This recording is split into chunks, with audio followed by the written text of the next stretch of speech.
Bismillahir-Rahman-Nir-Rahim. The Eclipse of Islam. What Happened to Islam After Umar. By Ghulam Ahmad Parwez. Dedicated to late Maqbul M.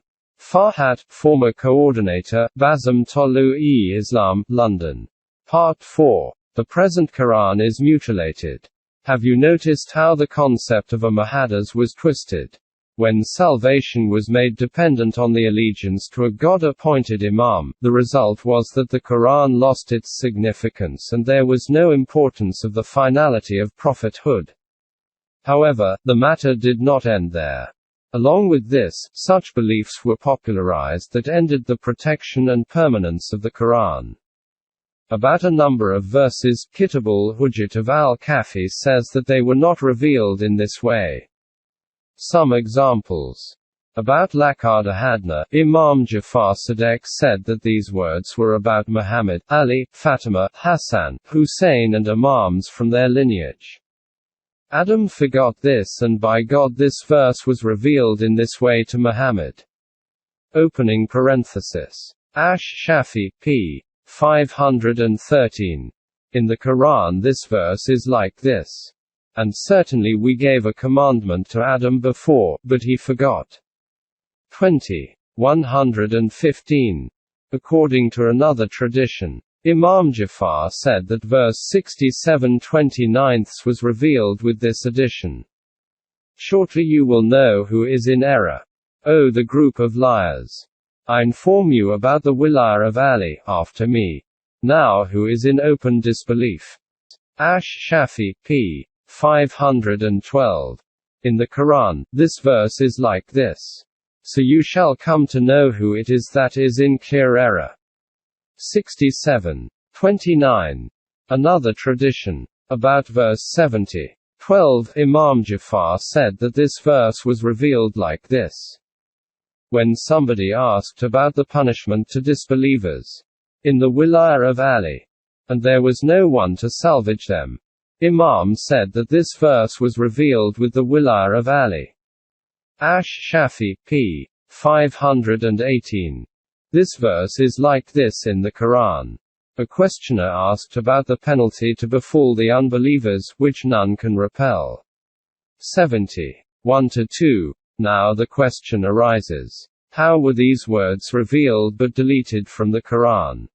Imam Muhammad Baqir said that Jibril, Archangel Gabriel, used to come to the Prophet with these complete verses, but people usurped their right, the right of Muhammad's descendants, and changed the message. Hence we sent punishment from heaven upon those who had usurped the right of Muhammad's descendants. These people were sinful. Ash-Shafi, p. 520. The verse in the Quran is, but the transgressors changed the word from that which had been given them. So, we sent on the transgressors a plague from heaven, for that they infringe our command. Repeatedly. 2:59. The uniqueness and fundamental importance of the Quran is that it is the last book of God which is complete and immutable. Not a single word or letter can be added or subtracted or changed because God has taken responsibility for its preservation.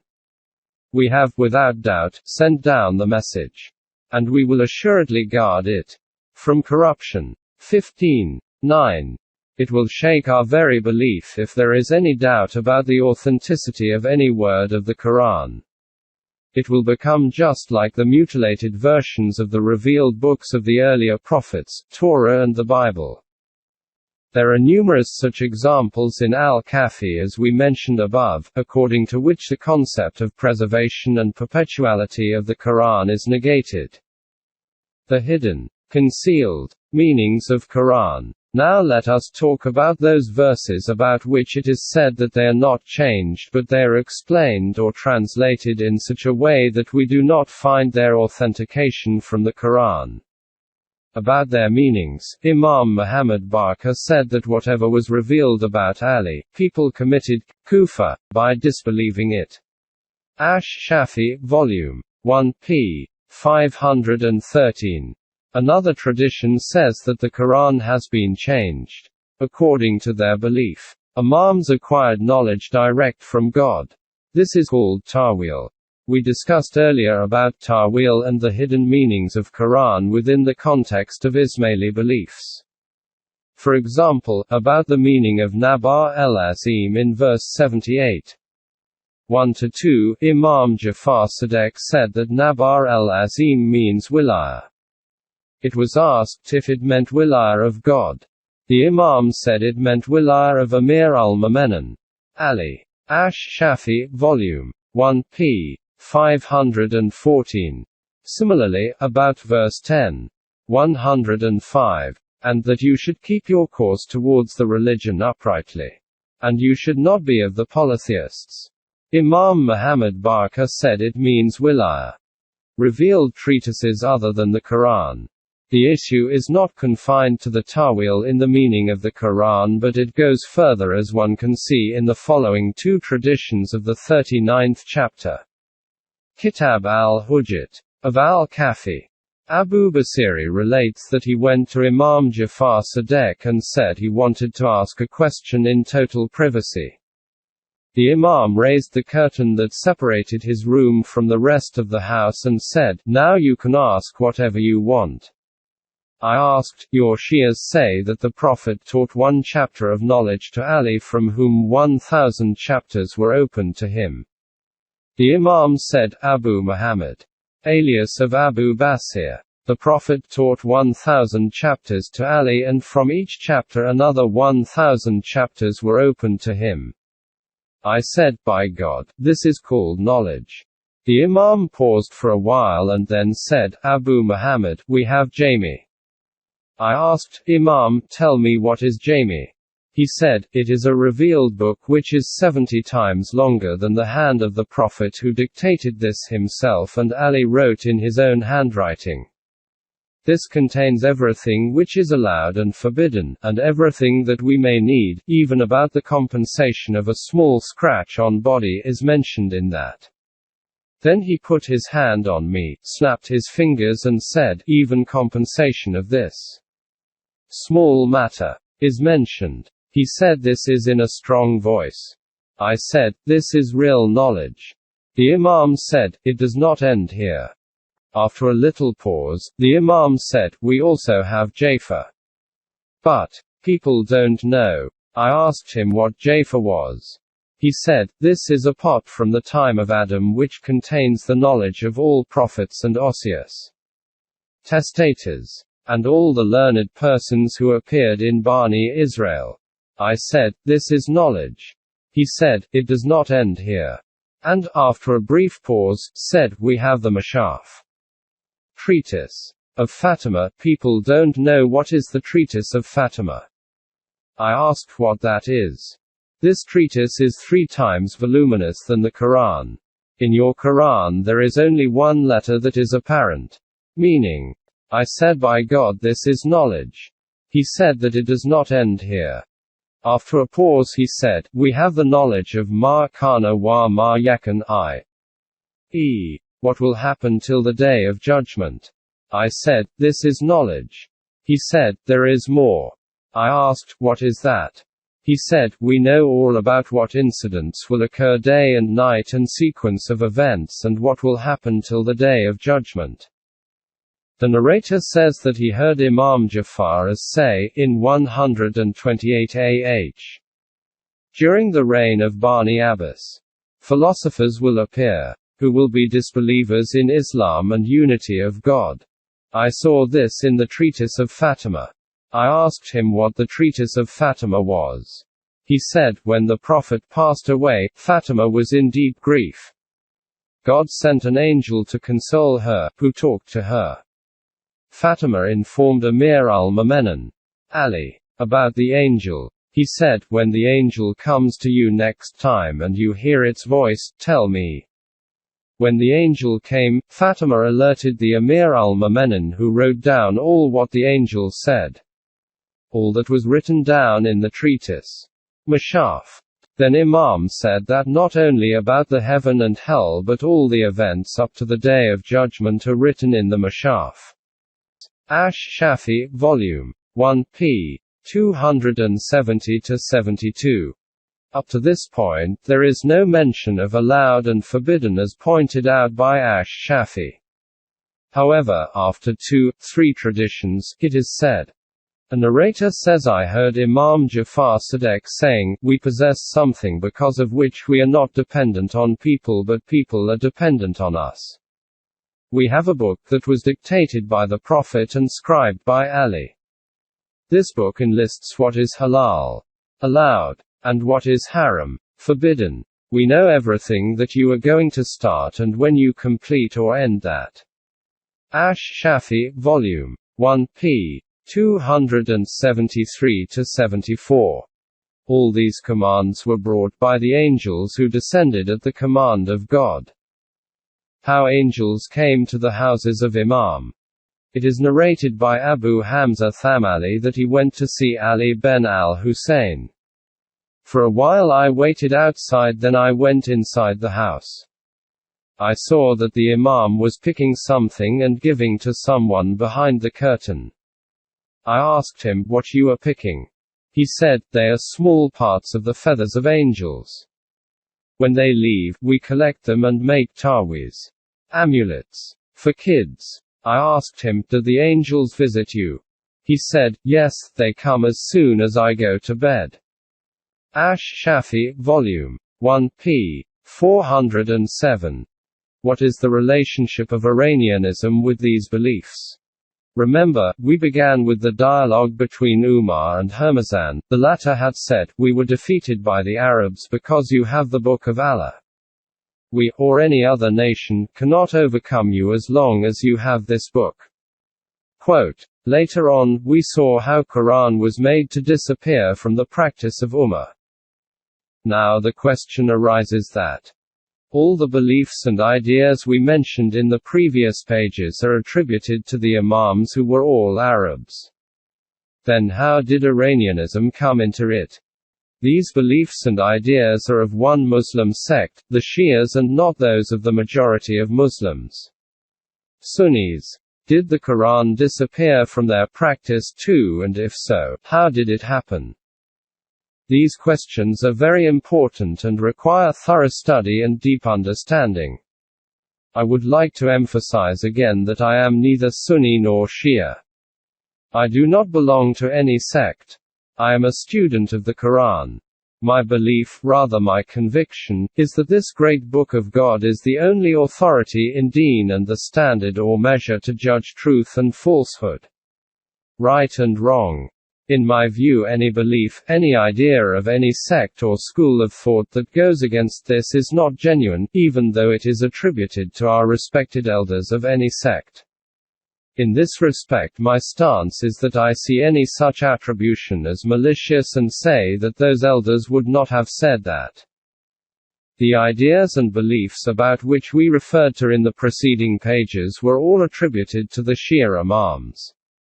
However, we do not have any book about which we can definitely say that this was written by them. All sayings of these people, Imams, are conveyed to us through the compilers of traditions. Compilers of hadith were all Iranians. As I wrote earlier, Khalini is considered as the most authentic among the Shia compilers of hadith. He was born in Ray, the present Tehran, in 250 AH. He died in 329 AH. The 11th Imam of Imamiyya Shias, Hassan Askari, died in 260 AH. After him, the 12th Imam Muhammad al-Muntazar, who was about 4 or 5 years old, disappeared near Baghdad, in a cave near Samarra. Dr. Zahid Ali, p.155. It is clear from this discussion that Khalini did not get all his traditions directly from any imam but from other narrators. The 3 other Shia books of hadith were compiled after this. These books are La Yazarok al-Faqih. Sheikh Muhammad Aban Ali, died in 381 AH. And Tazib wa Istabzar. Abu Jafar Muhammad ben Hassan, died in 460 AH. Weak traditions of al-Kafi. About al-Kafi, it is written in the introduction of Ash-Shafi, Volume 1. Out of the 16,199 of al-Kafi's ahadith, only 5,072 can be relied on. Out of the rest, 144 are most reliable, 1,116 authentic, 302 strong and 9,450 are weak. p. 6. Maulana Syed Zafar Hassan also wrote in Farokh-e-Kafi's translation. The Shia sect has never claimed about their hadith books that all their traditions are authentic. Presence of a tradition in a book does not mean that it is considered correct unless it is judged on the measure, standard of tradition. p. 5. In my view, the standard of hadith is that any hadith which goes against the teachings, commands of the Quran is not authentic. On the basis of this argument, I dare say that whatever is written in the previous pages about the beliefs and ideas which are attributed to the Imams is not correctly attributed. They should be considered in accordance with the above remarks of Syed Zafar Hassan. These traditions should be considered as weak. However, Shias consider them authentic and I have no right to give any judgment on them. Anyhow, I have to be careful because the Shias are blaming me of the heresy of the rejection of hadith. I am accused of the rejection of hadith. In the introduction of Ash-Shafi, Volume 1, Allama Muhammad Hassan writes, "It is regrettable that among Muslims a group is always present which not only rejects the usefulness of hadith but says, it is better that this meaningless literature is drowned in pure wine. This is a useless literature which should be destroyed. The foundation of this fitna, mischief, was laid down during the last moments of the Prophet's life when he asked for a pen and ink and it was said that the Book of God was enough. And those people were lashed during the Khilafat of the believer in the Book of God is enough for us." Meaning Hazrat Umar, who talked about this incident. Al-Faruq by Shibli Nomani. This misguided concept, while passing through different Islamic periods, reached its climax in the period of Maulvi Chakralvi and Mr. Parwez. When this idea had appeared in public with its real colors and contours, the believers in the Book of God is enough for us are also making noise. Many books have been written to denounce this idea but it proved unproductive. Introduction, Ash-Shafi, Volume 1, p. 3. My rejection of hadith is confined to only those hadith which are against the teachings of the Quran. Their attribution to the Prophet or our respected elders is wrong. They cannot say anything that is against the Quran. I never said. The traditions which are not against the teachings of the Quran, I recognize them as authentic. I consider it an honor that for the crime of saying, the Book of God is enough for us. I am small but I am associated with great people. Although I am very small in comparison to Umar, I am proud that I have an ideological relation with such a great companion of the Prophet. Ajami impact on the Sunni beliefs and schools of thoughts. Now we will discuss the other question, i.e., how the Iranian conspiracy affected Sunni beliefs and ideas. It may be recalled that the central point of the Ajami conspiracy was to end the importance and greatness of the Quran. In this connection they first floated the idea that the Prophet did not leave the Quran with the Ummah in a compiled form. He left it in scattered pieces. There are strong traditions about the compilation of the Quran. We will detail these traditions later. At this point it is enough to understand that there are 6 compilations of hadith which Sunnis consider as most authentic books after the Quran. About the compilation of the Quran, these traditions say. Imam Ibn Abi Dawud quotes Sa'id bin Thabit as saying that in the year when Yamama people were killed, Abu Bakr sent someone to call me. Umar was also present. Abu Bakr told me, Umar says that many Qurra people who had learned the Quran by heart have been killed. I fear that if the blood of more Qaris is shed, then the Quran may be lost. In my opinion, the Quran should be collected. I told Umar, how can we do something that was not done by the Prophet? Umar said that by God this is a very good thing. Umar insisted on that until God guided me like him, and I also supported his idea. Abu Bakr further told me, you are a young intelligent person who had been writing the revelations for the Prophet. We do not consider you a person who tells a lie and attributes it to somebody. Hence, you should write the Quran. This assignment was more difficult for me than moving a mountain. I asked both of them, why do you want to do this collection, which the Prophet had not done? Abu Bakr and Umar said that by God this is a very good job. They both insisted on that till God guided, and I agreed with their idea. Hence, I began to search the Quran on the pieces of papers, leaves of dates, stones and the Hufaz memorizers of the Quran till I found that a verse was missing that I had heard the Prophet reciting. Now hath come unto you a messenger from amongst yourselves. 9. 128. I searched this verse and found it with Kazema ben Thabit. I added it to its chapter. Muqam Hadith, p.276. The traditions say that 1. The Quran was collected by Hazrat Abu Bakr Siddiq and revised by Hazrat Zaid. 2. It was collected by Hazrat Umar.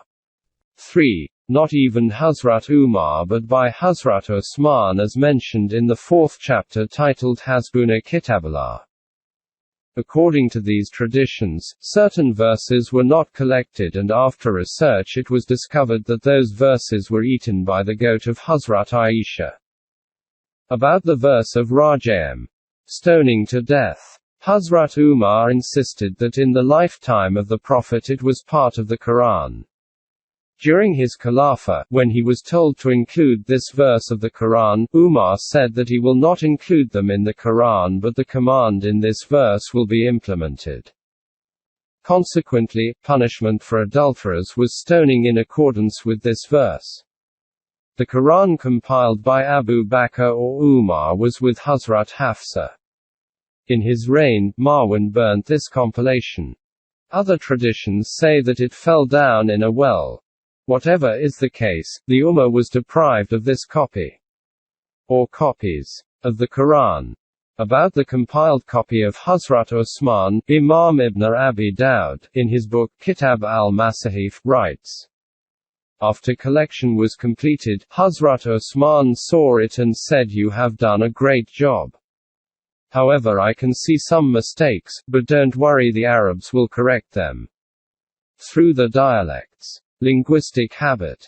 After that, during the reign of Bani Umayyah, Hajjaj ben Yusuf made changes at 11 places in the Quran of Hazrat Osman. About the Quran that we now have, it is said that this was corrected by Hajjaj. Moreover, many companions of the Prophet had copies of the Quran which differed from the copy of Hazrat Osman at many places. These are all the traditions of the Sunnis about Quran. You can well imagine if such ideas are spread about the compilation of the Quran, how can it maintain its commanding position? We will detail later how and when these ideas were spread and what is the role of Iranians in this. The concept of abrogation of verses. In short, the Quran, in whatever way it was collected as these traditions say, was handed over to the Ummah. Now it was said that it contains many verses which had been abrogated. It means that there are many verses which are recited but their command is abrogated or not effective. There is another belief in this connection, that certain verses supersede other verses. Another belief is that certain verses have been cancelled in view of some hadith. We will discuss the second belief later. As far as the first belief is concerned, it is left to the judgment of Allamas, religious scholars, to declare any verse cancelled or abrogated. This attitude became so common that about 500 There are total 6,236 verses in the Quran. Verses were considered abrogated. The count of the abrogated verses was different in different times, until Shah Waliullah limited them to 5. Irrespective of the number, 500 or 50, the fact remains that there is a belief that certain Quranic verses are recited but their command is not effective. In accordance with the decision of a religious scholar, Alam, and not God. Now the question arises that how the Quran which escaped cancellation should be understood. At this point, the role of Iranians became very clear. We have seen that according to the belief of Muhaddis, there are two kinds of revelations. One comes to the Prophet and the other to the Imams. The only difference was in the mode of revelation, but there was no doubt that both were revelations. This was the Shia belief, while in Sunnis the belief was introduced that there were two kinds of revelations which were both conveyed to the prophets. One was called Wahi Jili, or Wahi Matlu, and the other was called Wahi Kafi, or Wahi Ghair Matlu. Wahi Jili is the Quran and Wahi Matlu is the traditions of the Prophet. The belief in the two kinds of revelation prevailed among Jews. One was called Shaktab, Wahi Matlu, and the other one Shab Alpha, Wahi Ghair Matlu. We, the Muslims, acquired this belief from them. Just like the Quran, the belief was formulated about Wahi Ghair Matlu that this is just like the Quran. Hence, it is narrated from Maqdad ben Mahdi Ka'b. The Prophet said, I am given the book, the Quran, and with it another just like it.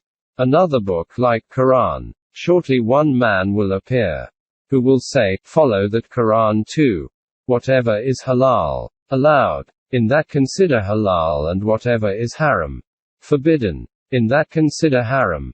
Abu Bakr Khatib Baghdadi, Kitab al-Kafaya. Just like it are the traditions. It is said that the belief in the Wahi Matlu and Wahi Ghair Matlu was formulated by Imam Shafi'i. He was born in Asqalan province in 150 AH. During the reign of Harun al-Rashid he was living in Yemen, which was a Shia center. He was accused of being a Shia, and that is why he was called to the court of Harun Rashid. He often used to travel to Iraq. In 204 AH he died in Egypt. Tariq-e-Fiqh Islami by Allama Khizri, p.347. It does not matter who developed this idea, but the fact is that according to this belief another treatise of revelations, outside the Quran came into existence which is called Hadith. People who had a clear picture of Deen and believed in the greatness and uniqueness of the Quran opposed this belief and argued that authority in Deen is only the Quran. These people were labeled Mu'tazila. So much intensive propaganda was launched against them that even today if anybody talks about reason and wisdom and his argument cannot be refuted, then it is enough to say that he is a Mu'tazila and he will be automatically considered a non-believer. The story of the struggle between Mu'tazila and Shafi'i is very long and we will not go into details of that. It is suffice to say that the idea of Imam Shafi'i became a pillar of Islam.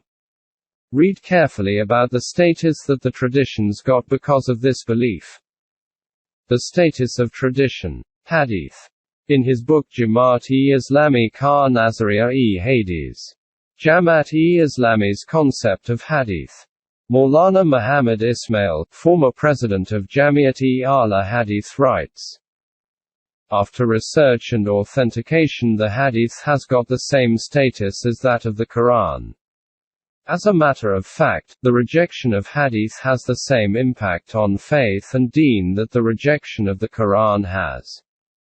Rejection of those Hadith which are considered authentic according to the criteria of the judgment of Hadith and the Imams of Sunnah. Prophetic model is kufr, disbelief, and excludes such persons from the fold of the Millah. The fraternity of Islam, Gabriel, used to bring down the Quran and Sunnah both. He used to teach the Prophet's Sunnah like the Quran. That is why we do not believe in differentiating between the two revelations. Up to this point, the Quran and Hadith are being equated, but Imam Ozai says that the Quran needs Hadith for explanation, while Hadith does not need the Quran. Muqtazar Jami Bayan al-Ilm, p.223. Another Imam of Hadith, Yahya ibn Kathir writes, Hadith can give judgment on the Quran, but the Quran cannot give judgment on Hadith. There is also another belief regarding Hadith, i.e., Hadith can abrogate a command of the Quran. In the booklet Fitna-e-Inkar-e Hades, Percy of the Rejection of Hadith, Allama Hafiz Muhammad Ayub writes, it is not necessary for the saying of the Prophet to be enforced only if it is in accordance with Quran, and to be not valid if it is not in accordance with the Quran. The proof of this argument is given in the Quran, which says, it is prescribed, when death approaches any of you, if you leave behind any goods, that you make a bequest to parents and next of kin. 2. 180. The Prophet said that a will was not needed for heirs. This tradition is being implemented continuously. This means that it is not legitimate to leave a will for heirs. This tradition has cancelled the Quran, and the saying of the Prophet was implemented against the command of this Quranic verse. p. 85. This is the status of traditions given to them in comparison to the Quran. Now the question is how and when these beliefs came into existence. In Chapter IV, God's Book is enough for us, we discussed in detail that the Prophet did not compile and leave behind any book of his sayings. Traditions were not collected during the reign of the first four caliphs. Rather, they strictly opposed this idea. After that, we do not find any collections during the period of companions of the Prophet and Bani Umayyah. They were compiled during the reign of Bani Abbas. Shias recognize only those traditions which are narrated by their imams. For them, traditions of Sunnis are not acceptable. The Sunnis believe that any tradition that is narrated by Shias is not acceptable. For Ahl Hadith, anyone who rejects any tradition of Bukhari and Muslim is a kafir. Hanafis do not recognize 200 traditions of Bukhari and Muslim.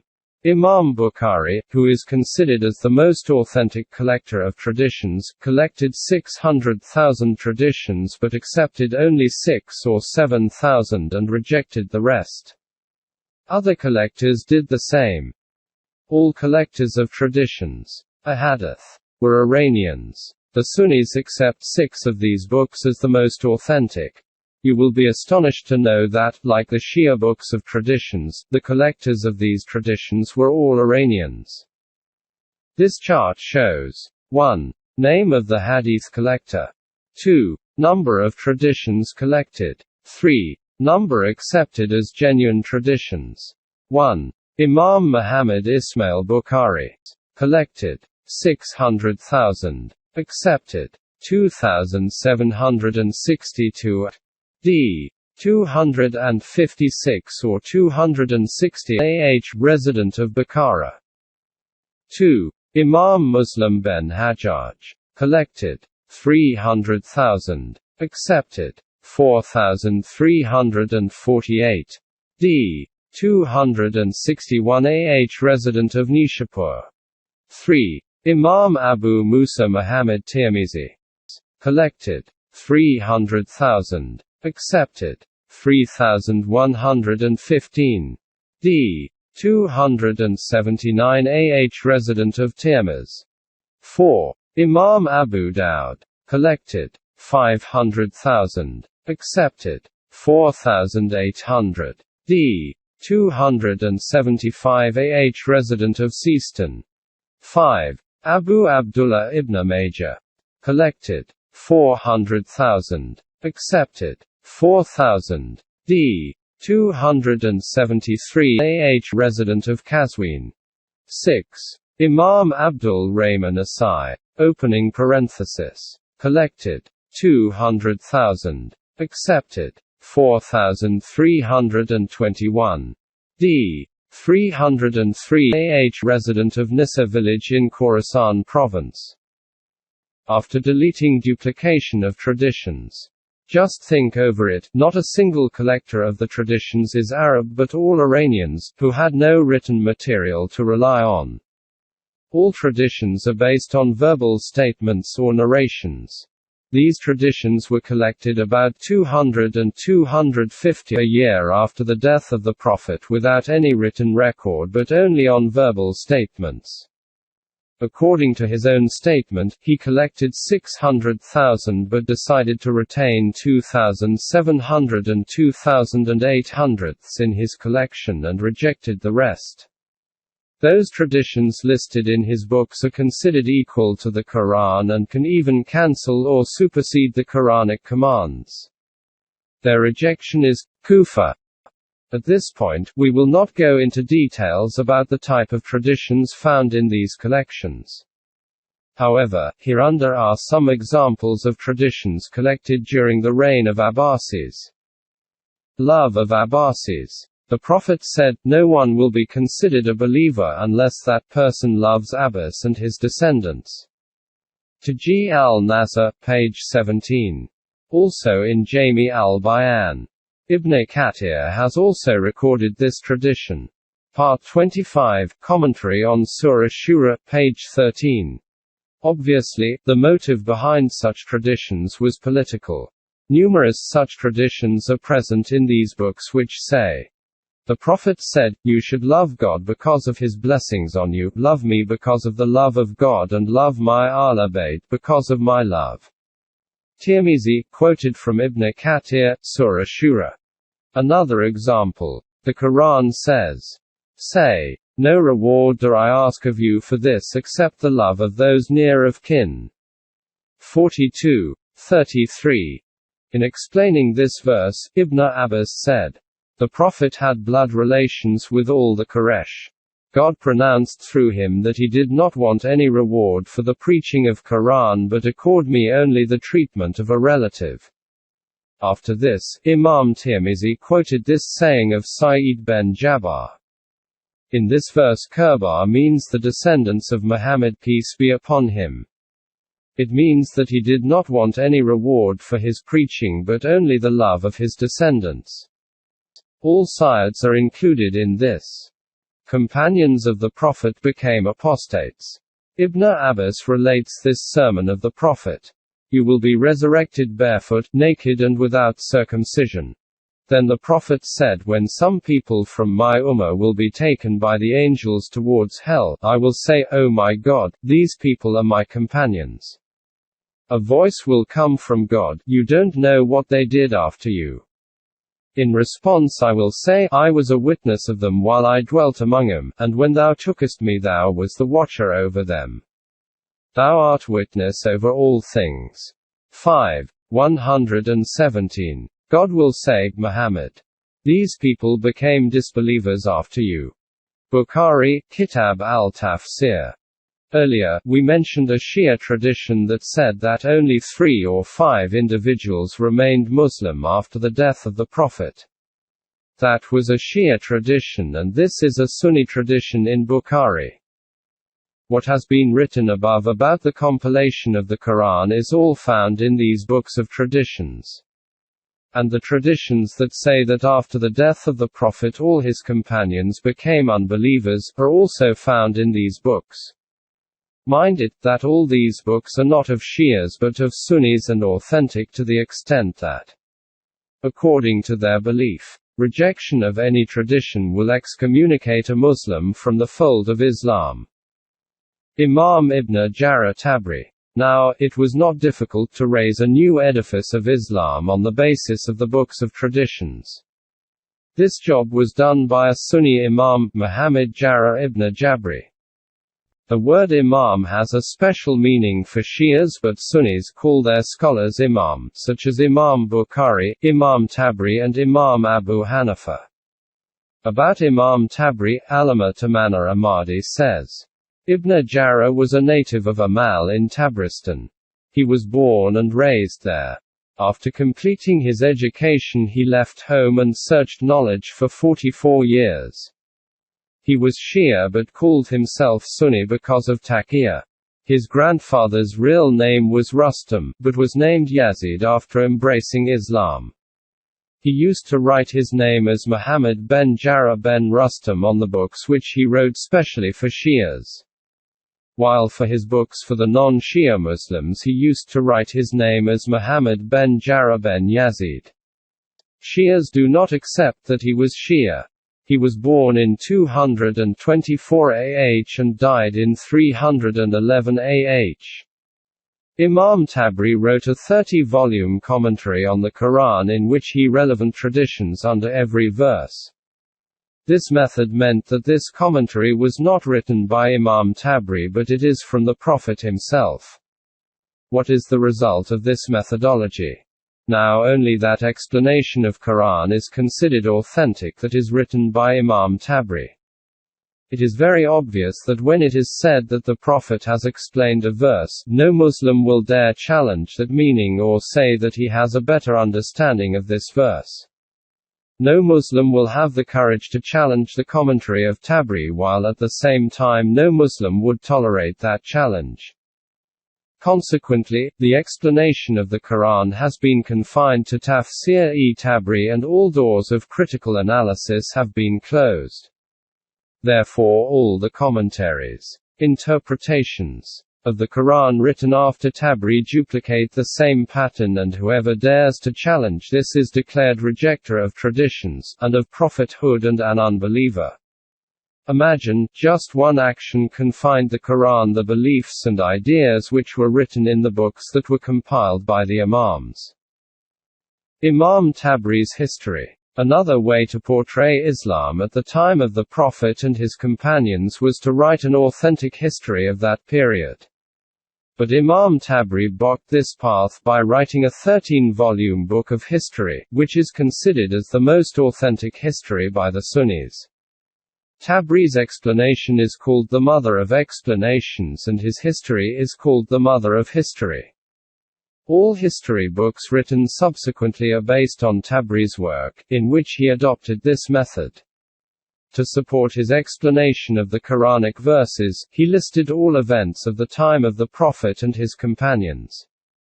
On the other hand, to support or authenticate the events of this period, he listed traditions in his explanation.